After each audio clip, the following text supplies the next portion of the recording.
Donc le Launchpad, je disais, c'est cette séquence où Marwan Elfites nous invite chaque semaine par ses résidences Smartech dans les coursives de Station F. Bonjour Marwan. Bonjour.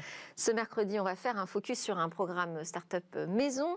Il s'appelle le Founders Programme. C'est un peu le programme mythique du campus. On l'a lancé depuis le départ. Il est effectivement géré en direct par le staff. Depuis le début, on parle beaucoup de programmes gérés par des partenaires de Station F. Celui-ci, il est géré en direct par nous.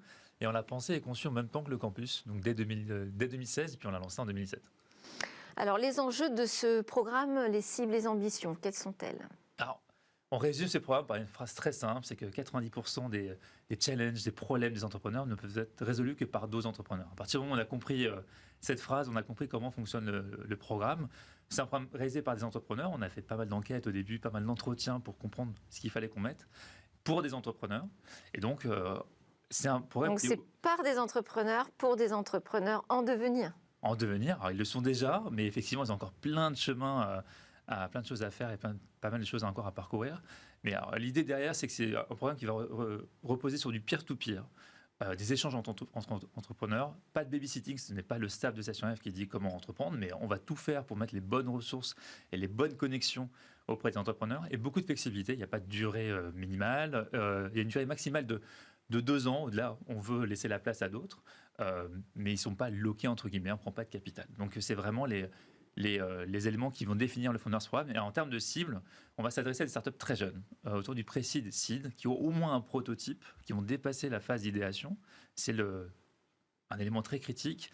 Et finalement, on s'adresse à beaucoup de startups qui sont dans cette fameuse notion de vallée de la mort. Donc entre... C'est quoi, ça fait 1 an, 2 ans déjà qu'ils ont lancé leur boîte ? À peu près maximum 1 an pour certaines. Et donc, elles sont dans cette phase de lancement du prototype, d'une bêta, voire d'un produit, et affrontent le marché. Ouais. Et la question, c'est qu'est-ce qui va se passer ? Ouais. Et donc là, pour ne pas mourir, on intègre le Founders Programme. Vous avez des chiffres qui ressortent, des résultats ?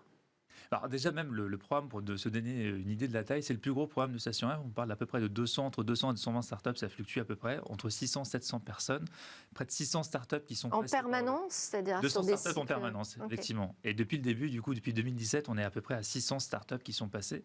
Alors l'année dernière, les startups du Founders Programme, si on prend les alumni et les résidents, ont levé près de 50 millions d'euros, ce qui est assez important, sachant qu'il s'agit de tickets entre 500 000 et 1 million d'euros à peu près.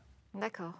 Le processus de sélection, si j'ai envie d'intégrer ce programme, je fais comment ? Ça commence dès maintenant d'ailleurs, la deadline c'est semaine prochaine. Donc ce qu'on fait, c'est en 2 tours. C'est qu'il y a un formulaire à remplir sur le site et j'invite chacun à regarder les questions qu'on pose. On va regarder le profil des fondateurs. Est-ce qu'il y a un fit entre les fondateurs et la vision qu'ils sont en train de construire, de porter, le produit qu'ils veulent lancer ?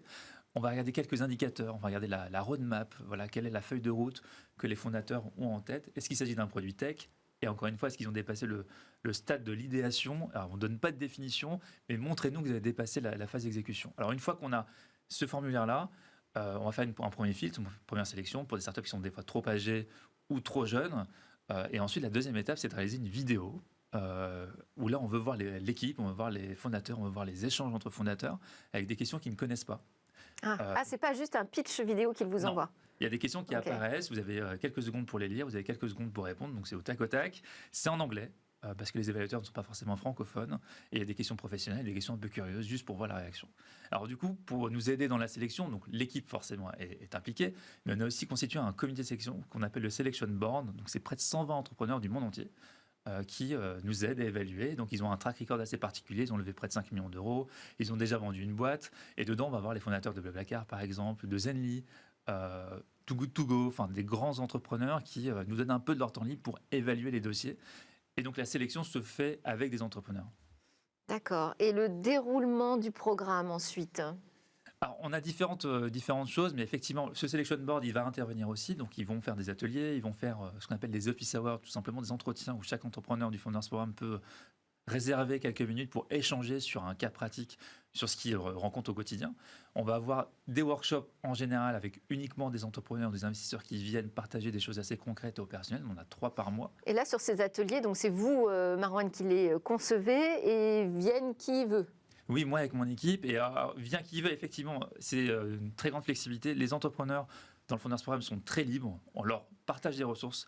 Ils sont assez grands, c'est à eux de décider si ces ressources sont pertinentes pour eux ou non. Donc il y a 3 ateliers par mois. Et puis la chose la plus importante, c'est ce qu'on appelle les guildes. Parler d'intelligence collective, de peer-to-peer, c'est le cœur même de Station F. Ces 200 startups sont réparties en 21 groupes qu'on appelle des guildes. Des guildes, c'est comme dans le jeu vidéo. C'est ce que j'allais dire, c'est une référence au jeu. Ouais. Une référence à Warcraft, par exemple. Pour jouer à Warcraft, pour avancer, vous devez avancer en groupe avec d'autres joueurs. Là, c'est exactement pareil. C'est qu'une fois par mois, c'est la seule chose qui est obligatoire dans le Founders Programme. Vous devez vous réunir avec d'autres entrepreneurs. Ça dure 1h30. Vous vous échangez sur vos meilleures pratiques, sur vos challenges. Vous vous confiez en tant qu'entrepreneur et vous le faites avec d'autres entrepreneurs. Donc, ce sont les entrepreneurs qui vous écoutent, qui vous challenge, qui vous apportent du feedback. Quelques startups connues qui sont issues du programme On a près de depuis 600, le départ. on pourrait durer un mois pour les pitcher, mais effectivement, on peut avoir Hivebright, une startup qui a levé près de 18 millions d'euros qui apporte une solution pour gérer des communautés, notamment des communautés alumni. On va avoir Classroom, solution autour de l'éducation qui permet de connecter les parents et les profs avec un carnet de notes, un carnet de liaison finalement connecté. Antescofo qui a sorti une application qui s'appelle Metronote. Vous voulez apprendre à jouer un instrument de musique, vous allez pouvoir utiliser l'application qui va simuler un orchestre, qui va s'adapter à votre rythme de jeu. Solution extraordinaire. Et puis on a eu des exits, notamment auprès du French 120, Suivana qui a été racheté par Swile dans la notion d'engagement des collaborateurs. On va avoir Crafty qui a été racheté par Talentsoft, le leader européen des solutions RH. Crafty qui apporte une cartographie des compétences en entreprise. Oui, bah dis donc. Et alors, vous voyez des tendances se dégager là, de votre groupe en ce moment? Oui, ce qui est génial avec ce Founders Programme, c'est vu le volume, on voit beaucoup de tendances macro. Et tous les 6 mois, donc on intègre 60 nouvelles startups et 60 quittent le programme ou vont dans un autre programme de Station F. Donc le dernier batch est arrivé en janvier. On va avoir différentes thématiques. Sur les 60 startups, la moitié travaille soit sur des solutions de collaboration, de productivité, notamment Amalia qui permet de gérer... C'est lié au phénomène du télétravail? Oui, et puis c'est un phénomène qu'on voit énormément à Station F. Donc Amalia, par exemple, permet de gérer les compensations de ses commerciaux en direct.